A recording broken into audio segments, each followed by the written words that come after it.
दोस्तों नमस्कार। जैसा कि भैया कुणाल भैया बहुत दूर से आए हैं और यहाँ कैची धाम में आए हैं बाबा से मिलने के लिए और अपने एक्सपीरियंस जो है आप लोग के साथ शेयर करना चाहते हैं।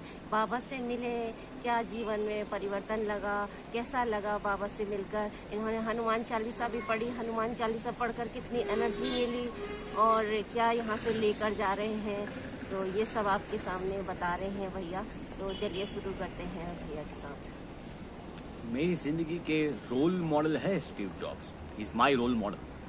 और उनकी किताब autobiography of Steve Jobs, biography of Steve Jobs जो वॉल्टर आइजैक्सन ने लिखी है, उस किताब में स्टीव जॉब्स की भारत यात्रा, जो भारत में उसने यात्रा की, उसके बारे में जिक्र किया है। और उनके आध्यात्मिक गुरु है नीम करोली बाबा। उनकी जिंदगी के बेमाने तौर पर माने ना तो वो एक ऐसे आध्यात्मिक क्षेत्र पे, स्पिरिचुअलिटी पे मानते थे कि उनको इंडिया में इंडियन स्पिरिचुअलिटी पे इतना ट्रस्ट था कि अपनी लाइफ में जब भी उनको प्रॉब्लम लगा तब उसने जिक्र किया है कि मुझे नीम करोली बाबा का जिक्र किया है अपनी लाइफ में। और सिमिलरली मार्क जुकरबर्ग, उसको जब तकलीफ हो गई, उसके फेसबुक को सोल्ड करने की स्थिति आ गई थी, तब उसने स्टीव जॉब्स से सलाह ली कि मुझे इस वक्त क्या करना चाहिए। तब वो जाते हैं स्टीव जॉब्स के पास, मार्क जुकरबर्ग, और पूछते हैं कि फेसबुक में ये प्रॉब्लम चल रहा है, मेरी लाइफ में ये प्रॉब्लम चल रहा है, तो मुझे क्या करना चाहिए। स्टीव जॉब्स उसको रिकमेंड करते हैं, सलाह देते हैं कि तुम इंडिया जाओ, नैनीताल कैची धाम, उस टेम्पल में जाओ और वहाँ से कुछ सीखो, वहाँ पे कुछ जानो। और अगर तुम रिकनेक्ट करना चाहते हो अपने आप को, वो शब्द यूज कर रहे हैं रिकनेक्ट।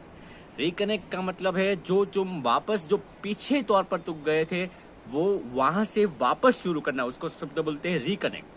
सो वो इंडिया में आते हैं मार्क जुकरबर्ग और यहाँ पे ठहरते हैं कुछ कैची धाम में और 2 दिन रुकते हैं यहाँ पे। एक्चुअली उसका टाइम जिक्र था 1 दिन का, लेकिन बारिश की वजह से वो यहाँ पे 2 दिन रुकते हैं और एक ऐसा एक्सपीरियंस लेके जाते हैं कि उसके बाद उसकी ज़िंदगी में जो एक परिवर्तन आया। परिवर्तन का मतलब है कि जो रिकनेक्ट की जो बात करते हैं, तो उसके पास सब कुछ था, उसके पास वो सॉल्यूशन था, लेकिन वो उसको दिखाई नहीं देता था।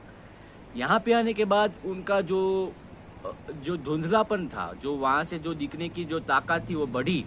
और उसके बाद हम देखते हैं कि फेसबुक कहाँ पे पहुँचा। तो actually is one of my role model is Steve Jobs और उसके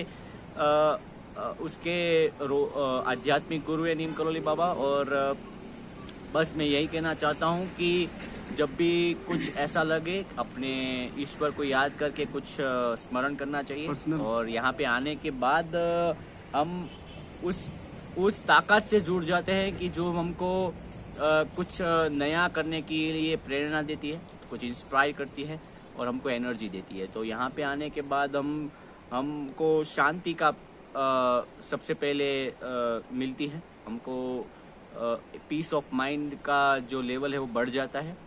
तो यहाँ पे आना चाहिए। और मैं ज़रूर यहाँ पे इतना ही कहूँगा कि अगर आप रिकनेक्ट करना चाहते हैं तो आप आइए यहाँ पे। तो देखिए दोस्तों, भैया ने इतनी अच्छी तरह से आपको समझाया और इंस्पायर्ड है बहुत ज़्यादा मार्क जुकरबर्ग से। तो इनकी जैसे मार्क जुकरबर्ग की इच्छा यहाँ आकर पूरी हो गई थी। तो दोस्तों मैं तो यही प्रार्थना करूँगी भैया के लिए कि जो जो मन में लेकर आए हैं सब इनका भी पूरा हो जाए, इनको भी ऐसी ताकत यहाँ से मिले, इनका रास्ता मिल जाए इन्हें।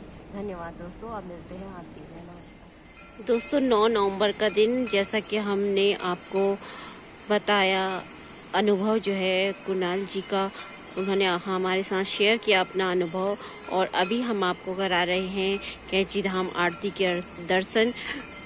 आरती में घंटियां स्पष्ट सुनाई दे रही हैं, मंदिर में आरती चल रही है, मंदिर में आज भी भीड़ है और बज चुके हैं 6। तो इस समय हम आपको करा रहे हैं कैची धाम आरती के दर्शन।